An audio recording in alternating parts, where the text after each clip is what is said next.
like to look at horror film, not just from an entertainment perspective, but the symbolic. And I wanted to talk about fears in terms of the isms, which you might have heard of before: racism, classism, sexism. The history of horror film is essentially a history of anxiety. What I ended up doing was selecting a film to represent each generation or each decade.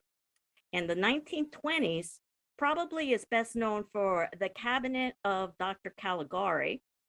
If you don't know German Expressionism, you might be familiar with this image that you're looking at right now, Nosferatu.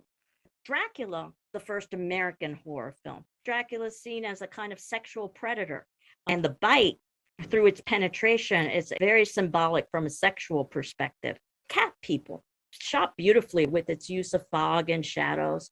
Female passion leads to something that is uncontrollable, a transformation that leads to the bestial.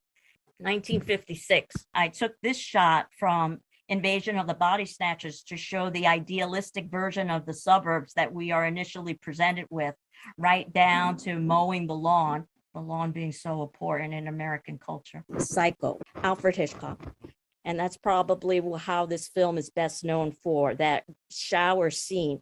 A mastery of editing, because audiences will swear that they see that knife penetrate this character as she's taking a shower, and that never happens. The second film is Night of the Living Dead.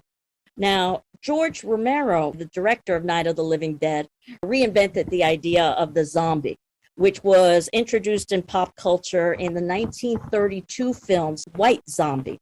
An American film is about how Haitian zombies are created through voodoo, hypnotism, and drugs. And what I've selected for the 1970s is The Exorcist. I cannot tell you what kind of a cultural phenomenon this film was. And when we get to the 1980s, Halloween, but I think that film from 1978 was so important for the slasher film movement of the 1980s. The 1990s gets me to the Blair Witch Project. It's an independent movie on a shoestring budget, $60,000, nothing. It earned over $250 million. 28 days later, this was a British film that came out by Danny Boyle in 2002. Human destruction does not mean the ending of the world. The world in this film continues on quite beautifully, even though humanity is destroyed.